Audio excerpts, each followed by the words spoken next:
Barnestown, born in 1931 and reared on a dairy farm and a rural area, the last house in the parish of Tipperary. How did your area get its name? The area of Barnestown, the Barn and Clonwilliam, and from that Barnestown, it's divided in two areas, Barnestown Laffin, which is the northern end, and Barnestown Ormond, which is at the southern end. It's a long, narrow townsland from Limerick Junction up to Ormond Shore. What kind of house did you live in? We lived in a house, the same house I'm living in now. It's a long single-storey slate house built in 1882. So you're talking about 132 years old, and 4 bedrooms, kitchen, and in those days the sitting room was called the parlour. So porch and outside tiles in those days, and mostly in the farm areas at that time, cow houses and stables would be quite close to the dwelling house. Did you have running water and electricity? No, with no electricity.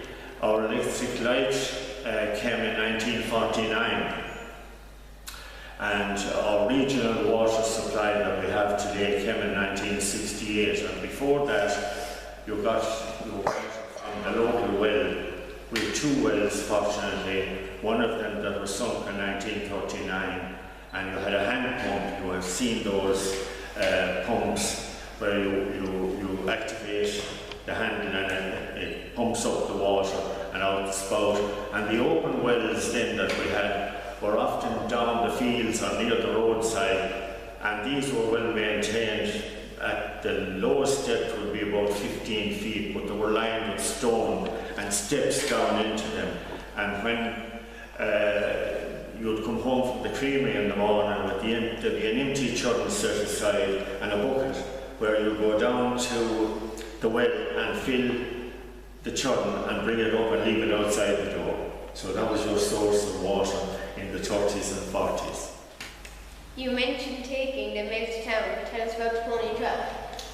Taking the milk to town, yes, pony and trap, market car. It was back-to-back, they used to call it, or a market car. It was a car drawn by the horse or pony for very many uses, for shopping, for even some cases going to mass, and in more cases, in our case, delivering milk as well. And the milk was brought in churns with a special tap on the end of the churn, and you ladled or filled the milk into measures, pint, half pint, pint, and quart, which would be 2 pints.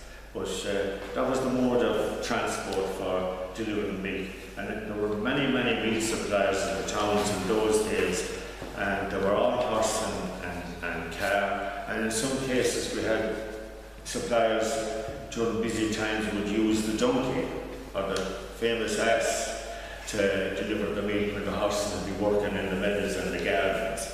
What kinds of food were eaten on special occasions? Well, food on special occasions would be something like beef, steak, whichever you like to call it, mutton, lamb, and that would be roast, and also then the killing of the turkeys at Christmas time. And at that period, geese were very popular. I think they're coming back a bit again now for people buying geese at Christmas time. How did you travel to school? In the earlier, when we were starting off, horse and car, and if we weren't able, or if our parents weren't able to drive the horse and car due to work commitments, we walked. And you used to take about an hour to walk from Barnestown to Prairie. And then when we got a little bigger and things got better, we got a bicycle. And it was bicycle we travelled to school the whole way while we were were here in the old monastery and here in the present monastery, and when the students moved to the Abbey, then it was all by bicycle we travelled. And the townsboys, naturally enough, they all walked. A few of them would have bicycles that would be in the outlying areas in the town, and they were the envy of the rest of the boys in the town. Of course, they might be flashing a new bicycle, which was like a Rolls Royce in those days. So that was pretty easy. We started in the convent, we went to the old monastery, we moved here then in 1940 and moved from here then to the Abbey.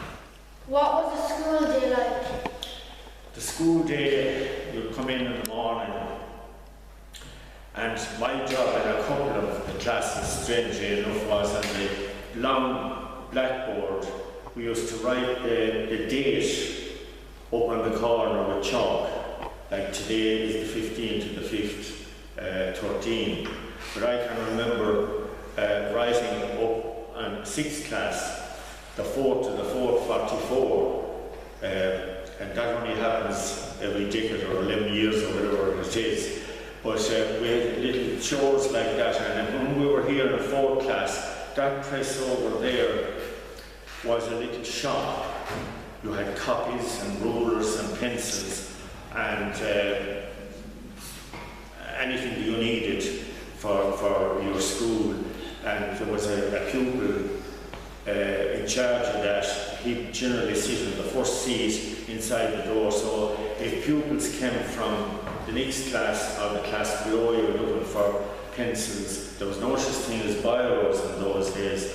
We had pens with the end nib, and on our desks were inkwells, and you left your pen on the top of the desk. There was a little groove with this famous end nib, which was a broad nib, easy enough to write with, provided you hadn't it overloaded with ink.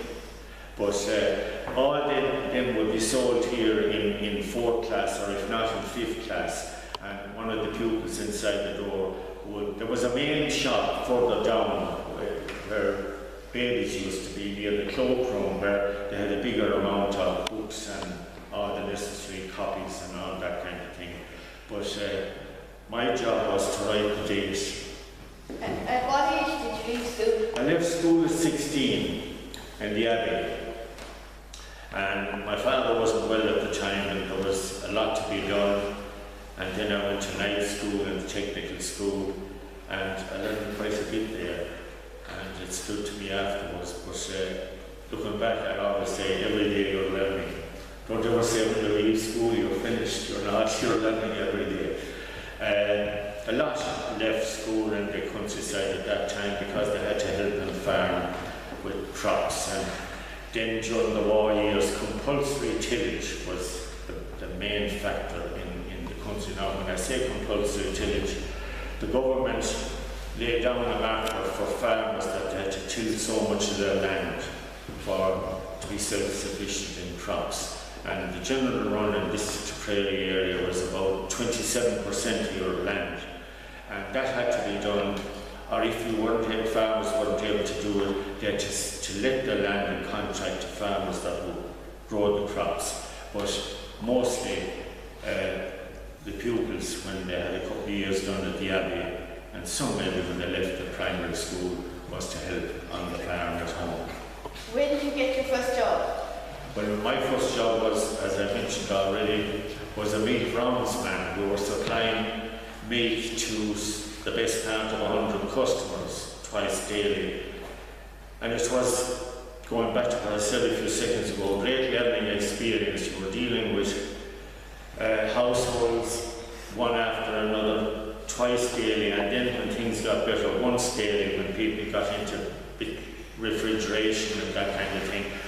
But for me personally, to give 21 years on a milk round was an education in itself, meeting the people, dealing with the people, and wondering how they coped. And I always said the mothers of big families were amazing people, how they coped. And in those circumstances at that time, the eldest of the family would hand on the clothes to the next. If you had an older brother, he handed on the coat or the jacket to you, and so on, and the girls with dresses and coats. and people say you shouldn't wear anybody else's shoes. You were damn glad to get the shoes that your brother was wearing if you had a new pair. And that prevailed during World War II. And at that period we were delivering the milk, and you got to know the people, you got to know how they coped, and until you got to be about 18 or 19, you didn't look for money on Saturday night, because a mother would come out and say, tell your father I have no money. And at the age of 15, 16 or 17, you couldn't understand it. The first thing you would say, they're probably telling lies. But when she'd back it up by saying, I have a little daughter for communion, I have a wife for confirmation, you soon knew that these people had new clothes to buy for their daughter or their son. And they said, tell your father we'll pay you later. But all that was, in a sense, you could say, looking back, a little mini co-op, a portable mini co-op where we were dealing with the public. But it also gave you a great understanding how to respect people, the mothers of families, the fathers of families, and above all, it was instilled into you on a milk round, never take a news from one house to another, no matter what it is, unless it was exceptionally good news. And thankfully, today as we're talking on the subject, it's about the one virtue I had, that once you go out of anybody's place, leave everything behind. Where did you go to Mass? I went to Mass in St. Michael's, and we, again, the horse and trap car, then individually we walked in the winter time if the roads were bad and snow and that kind of thing. We came across the hills, and the principal mode of transport was the bicycle. We went to Mass and to Prairie at that period, and I think we couldn't let this occasion go without mentioning Canon Hayes. You probably maybe read or will read about Canon Hayes. He was a marvellous man that founded Monastery here in Tipperary in 1937. He was a curate here in 1937. He was here from 34 to 46. He was the man that during the period of World War II that invented the famous penny dinners for the poor, that they come and they had hot dinners to get for a penny, maybe there's 2pence or 3pence, but it was known as the penny dinners. He also worked in conjunction with the army to draw all the turf, to keep the turf fires burning in the town of Tipperary during World War II. He was a marvellous man. Nobody refused him to do anything.